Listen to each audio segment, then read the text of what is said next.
நாங்க உட்கார்ந்தது கிடையாது. கஷ்டப்பட்டதுக்கு கடவுள் கொடுத்த தண்டனையா?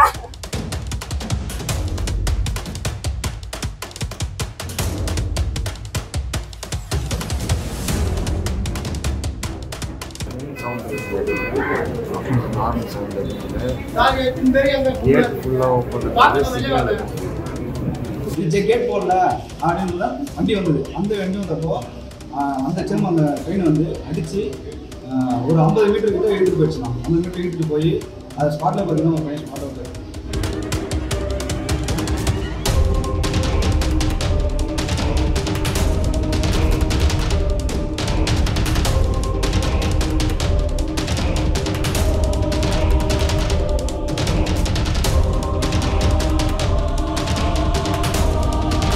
கேட்டு சாத்து தான் திறந்தாங்க வந்தது. கேட்டு போட்டியே போடுங்க. கேட்டு ஏன் போடல நீ?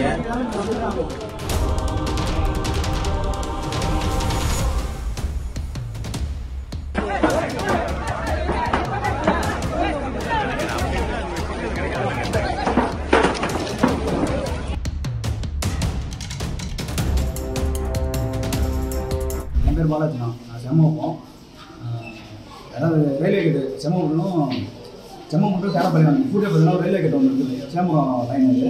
அதில் பார்த்தீங்கன்னா ரயில்வே கேட் வந்து தூங்கினால கேட் போட விட்டுட்டாரு. கேட் போடாமல் விட்டாதனால ட்ரெயினில் எந்த வித ஆரணும் வரல, எந்த வித இன்டிமேஷனும் வராமல் வந்ததுனால இது கேட் போடல அப்படின்னு வண்டி வந்தது. அந்த வண்டி வந்தப்போ அந்த செம் அந்த ட்ரெயின் வந்து அடித்து ஒரு 50 மீட்டர் கிட்ட இழுத்துட்டு போயிடுச்சுலாம். 50 மீட்டர் இழுத்துட்டு போய் அதை ஸ்பாட்டில் பார்த்தீங்கன்னா ஒரு பையன் ஸ்பாட் அவுட்டு.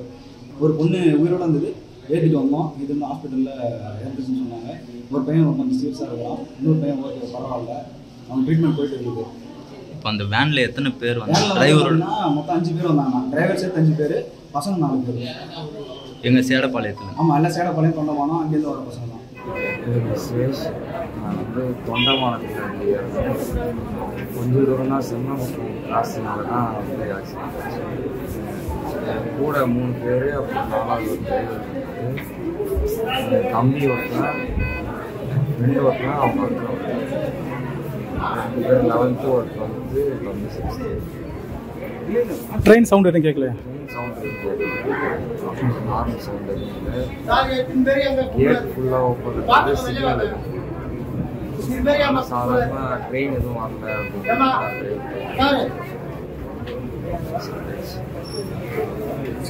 உலகத்துல எப்படி வாழாத நடிப்புனே நானு. அது வேலை ஒண்ணு கூட செய்ய மாட்டேதா. எல்லாமே இவ்வளவு செஞ்சு விடுறாள்.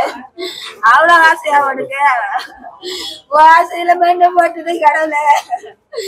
அம்மா ஆசை அவனுக்கு பிள்ளைக்கு மேல ஆசையில கடவுள மீண்டும் போட்டுது.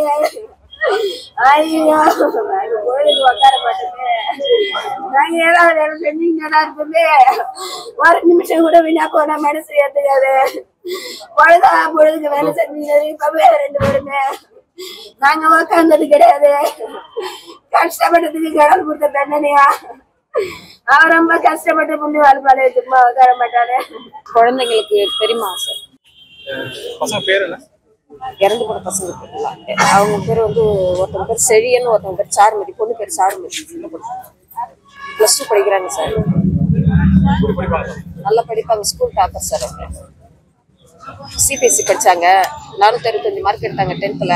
பையன் நார்மலா படிப்பான். 2 பிள்ளைங்க தான் அவங்களுக்கு. வேற எதுவும் குழந்தைங்க. காலைல கிளம்பி வேன்ல தான் சார் போனாங்க. அவங்க அப்பா அம்மா என்ன பண்றாங்க? அவங்க அப்பா அம்மா விவசாயம் தான் சார். சம்பளத்துக்கு நீங்க என்ன சொல்றீங்க? அரசாங்கம் என்ன செய்யணும்? நான் என்ன செஞ்சு அரசாங்கம் என்ன ஈடுகட்ட போட்டு தெரியுங்க. நீங்க அவங்க அப்பா அம்மா தான் பார்த்துக்கீங்க. உங்க பேர்மா? நீங்க என்ன வேணும்? தம்பி பாப்பா பெருமா. நாங்க பாப்பா என்னோட சூழ்நிலை நானும் ஒரு டிரைவராக இருந்தேன். ஒரு 14 வருஷம் இருந்தேன். ஒரு 3-4 வருஷம் இருந்துட்டு வெளியே போயிட்டேன். அந்த மாதிரி ஒன்றும் அனாவசியமாக ஒரு பிள்ளைங்களை இது பண்ண மாட்டாங்க சார். இது பண்ண மாட்டாங்க. இல்ல கேட் லாக் பண்ணாத ஓபன் பண்ண முடியாது.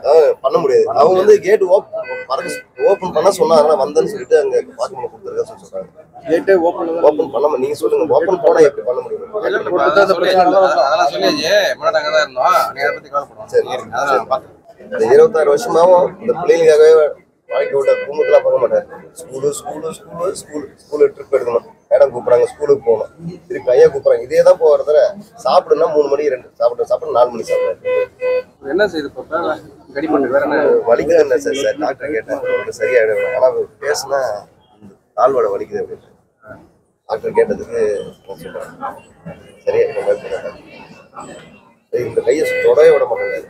இந்த ட்ரெயின் இடிச்சதுனால அப்படி இருக்கணும். இந்த கையை வச்சாலே பிளாக்காக இருக்கு.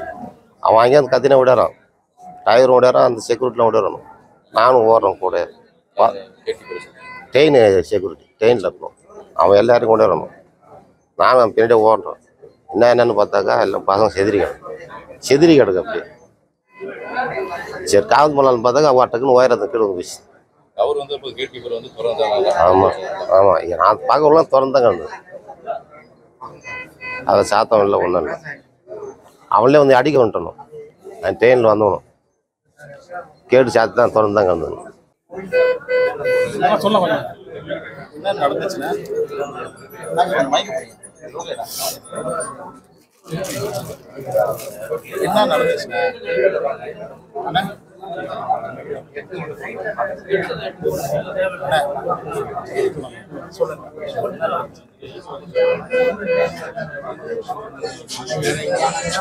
இன்று காலை எதிர்பாராத விதமாக கடலூர் அருகாமையில் செம்மங்குப்பம் ரயில்வே கேட்ல பள்ளி மாணவர்களை அழைத்து சென்ற வேன் அந்த ரயில் மீது மோதிய காரணத்தினால் பெரிய விபத்து ஏற்பட்டிருக்கிறது.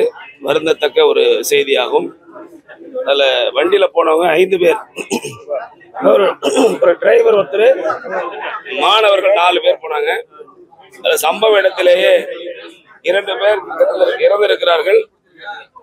2 பேர்ல மீதி 2 பேர்ல ஒருத்தர் ரெஃபர் பண்ணி ஜிப்மர் மருத்துவமனைக்கு அனுப்பப்பட்டிருக்கிறது. ஒரு மாணவர் 11ஆம் வகுப்பு படிக்கின்ற மாணவன் தற்பொழுது கடலூர் அரசு மருத்துவமனையில் சிகிச்சை பெற்று வருகிறார். அவரை நான் சென்று நலம் விசாரித்தேன். அதாவது உடம்பு எப்படின்னு பார்த்தேன், நல்லா இருக்கார். அவருக்கு எந்தவித பாதிப்பும் இல்லாமல் எதிர்பாராத விதமாக அந்த வேன்ல பின்பகுதியிலே அமர்ந்திருந்த காரணத்தினால் அவர் தப்பித்திருக்கிறார். அவருடைய தாயாரையும் நான் விசாரித்தேன். கவலைப்பட வேண்டாம், தமிழ்நாட்டுடைய மாண்புமிகு முதலமைச்சர் அவர்கள் செய்தி அறிந்தவுடன் நான் இங்கே வந்திருக்கிறேன். மாண்புமிகு முதலமைச்சர் அவர்கள் என்று தொலைபேசியில் தொடர்பு கொண்டு அங்கு சென்று பாதிக்கப்பட்ட உறவுகளை சந்தித்து ஆறுதல் கூறுவது மட்டுமல்லாமல் அந்த குழந்தைகளை பாதுகாப்பாக உரிய சிகிச்சை அளிக்க வேண்டும் எனவும், அதாவது மேல் சிகிச்சை தேவைப்பட்டால் எந்த மருத்துவமனைக்கு செல்ல வேண்டும் என்றாலும் உடனடியாக அதை நடவடிக்கை எடுக்க வேண்டும் என்று உத்தரவிட்டிருக்கிறார்கள். ஆகவே மாண்புமிகு முதலமைச்சர் என்னிடம் மட்டுமல்ல, அதாவது நம்முடைய வேளாண்மை துறை அமைச்சரிடத்திலும் தகவல் சொல்லியிருக்கிறார்.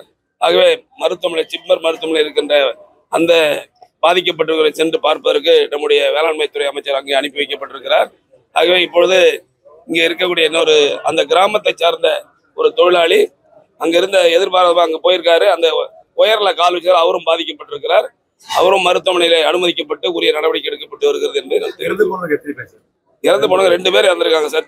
ஐ கேன் கிளியர்லி ஸ்டேட் தட் 2 பேர் சம்பவ இடத்திலேயே 2 பேர் இறந்திருக்கிறார்கள்.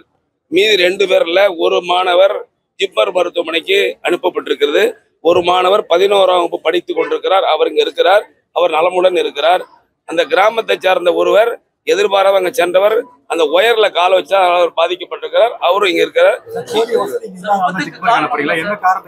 என்ன சார்? இல்ல எல்லா வசதியும் இருக்கு சார். அதாவது ரொம்ப சீரியஸ் கண்டிஷன்ல இருக்கிறதுனால அவங்க விருப்பப்படுறாங்க அங்க போகணும்னு சொன்னாங்க. அதனால அவங்க ரெஃபர் பண்ணி அனுப்பியிருக்கோம். முதல்கட்ட விசாரணையில என்ன தவறு நடந்தா சொல்றாங்க சார்? ஒவ்வொரு ஒரு யூகம் சொல்றாங்க, நீங்க என்ன தவறு நடந்தா சொல்றீங்க சார்? இல்ல சார், நானும் அங்க நேரா பாக்கல, விசாரணை தெரியும். அதாவது இது சம்பந்தமாக காவல்துறை உரிய நடவடிக்கை எடுத்து விசாரணை மேற்கொண்டுள்ளார்கள். உரிய விசாரணை முடிவுடன் அது உண்மையா என்ன நடந்தது என்பது தெளிவாக முதல்கட்ட விசாரணை என்னன்னு சொன்னாங்கன்னா அந்த யூகத்துக்கெல்லாம் ஒரு முற்றுப்புள்ளி வைக்கலாம். இல்ல சார், அதான் சம்பவம் குறித்து கடலூர் காவல்துறை உரிய நடவடிக்கை மேற்கொண்டு வருகிறார்கள்.